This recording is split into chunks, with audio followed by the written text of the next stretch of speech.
All right, so here we are in Ableton, and before we get to the meat and potatoes of it, I do want to show one thing that I think a lot of people don't even know about Ableton Live, and that is being able to preview and pull in stuff from other sessions, which is germane to what we're going to do today. So I have a folder that has my Move sessions in it.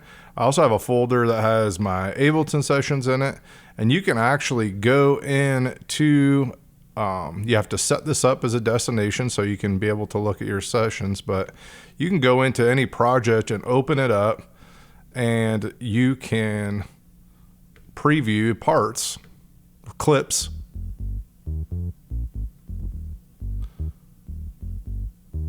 Here's drums up here. And if I want to use that, I can just grab it and drag it over here. And now I have it right here in my session. It pulls in the instrument rack and the clip, right? And this is going to be important when we get into what we're getting ready to do here in just a second.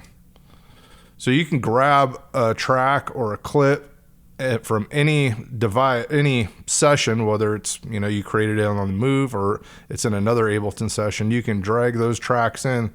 It'll drag your clip and all of your whole rack. So it's got the whole rack with everything that was on that track, including third-party plugins. The other neat thing is, and we'll get into this also, we'll show you, is if I'm jamming out here and I have this little beat and I want to see what one of those parts sounds like, let's, for instance, let's mute the drums, and then we can see what these drums would sound like over it.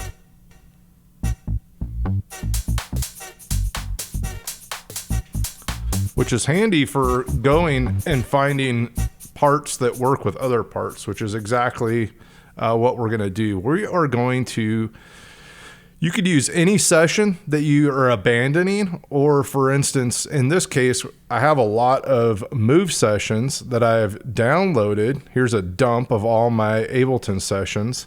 And inside these sessions, I have lots of drums that I wrote, lots of bass lines I wrote, melodies I wrote in all these, and some of them are decent by themselves. They're not going to make the cut to finish the track, but I can catalog and save these beats, save these bass lines, but also, more importantly, save the kits that I created, save the sample patches that I created, and be able to call those up at a moment's notice and use either that part or that kit or patch.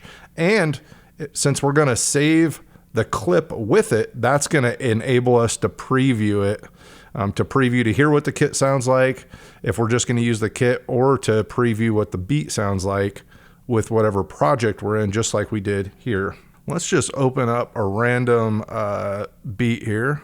So you can see this is actually what I like about the Move is I'll pull up a stock kit, like this L Dre kit is a stock kit on the Move, but I pulled in a bunch of my own samples. So if I pull this over here, you'll see, yeah, it's got some of his stuff, but like I put in my own kick, I use their snare, I put in my own hi-hats, and some of the other stuff. So I've used some of the samples, but not all of them. So this is a custom kit, even though it's got that name on there.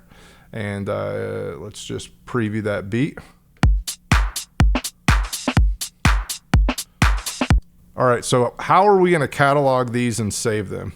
Now, this is really important.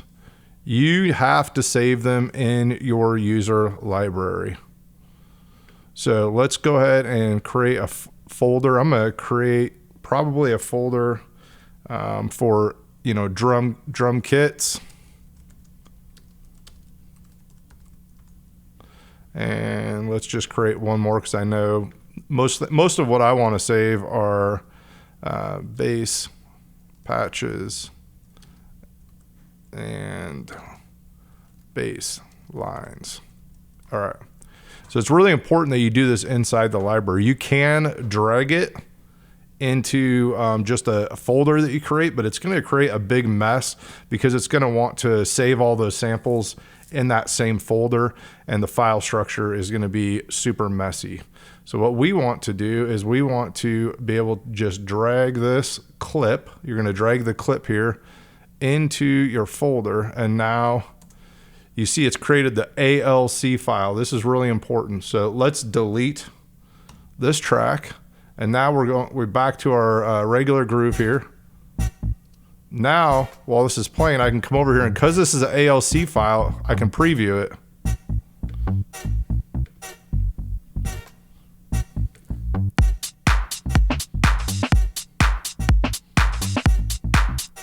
And I'm like, yeah, I like that. Now I can just drag it back over here. It'll drag that clip with the kit. If I just want to use the kit, I can delete that clip, or I can, or I have that kit with it. So let's just grab a few more of these so you can see what I'm talking about. We were in, I think, Move Session 13. Oh, yep, still open here. So let's see what we got here.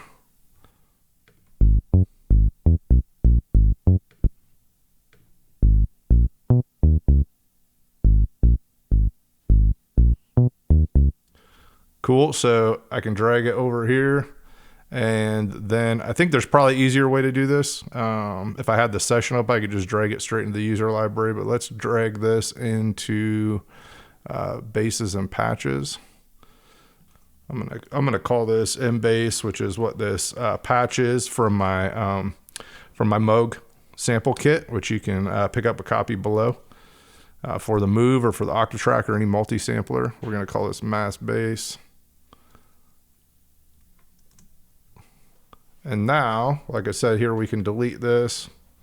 Let's mute our bass, for example. So we're going through and we're previewing stuff. I can click on this bass.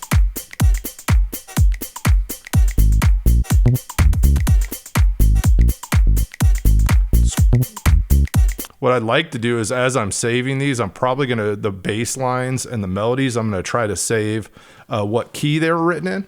So that way, I can also recycle them and zero in on sets that are in certain keys. If I'm working in a certain key, I can look for bass lines that are in certain key. How I would do that is go ahead and open up that actual Move session. So let's go ahead and close this one. And now here's the Move session. And this is probably where I will be working, is I will actually open up the Move session, grab the ones that I want, put them into the user library, and then file them away. So I know that that one was in, tells me up here that it was in G minor. So I can go back to that user library, and let's rename this, and we'll call it MBass G minor. So that way in the future, when I'm going through different bass lines, I know, hey, I can try this one because I'm working in G right there. So let's just open up one more. I think you guys are getting the idea, but I'm going to go through and just try to go through all my Move sessions, all the sketches that I do in Ableton that I'm not going to end up using or finishing, and just saving them, saving my kits, saving all the good stuff here. So we got, so I can just grab this beat, go over to my user library, and drop it in my drum kits and clicks, and we'll call it Taxi Kit. So now it's saved the ALC file. I can pull that in for any session. Let's see what we got here. That's some bass lines. Let's go over here.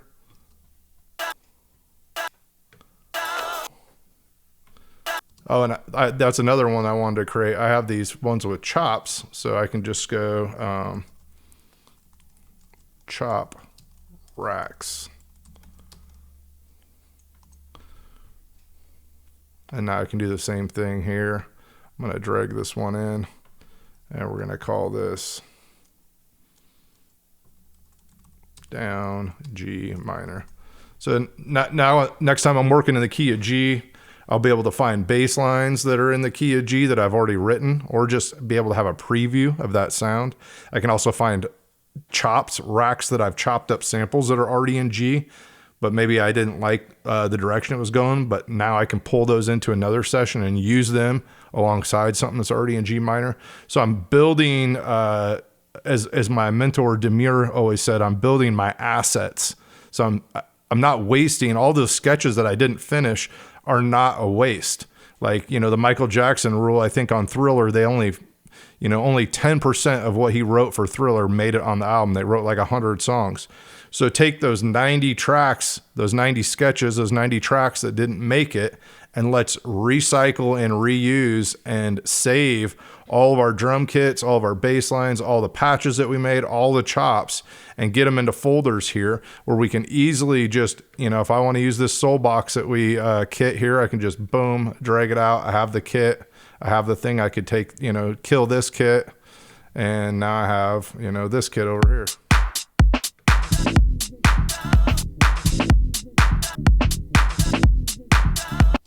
So I think you get the idea. If you have any questions or you're interested in doing some coaching with me, drop a line below, drop me a line. I'd be happy to do some one-on-one coaching with you or show you more how you can organize your stuff, how you can produce. If you're into sample-based music, I'd be more than happy to teach you my workflow. I've been working with a student here for about a year now, and he has come by leaps and bounds, and he's on the cusp of probably getting something signed here in the next year or so. So I hope you learned something, and I hope you all have a great day.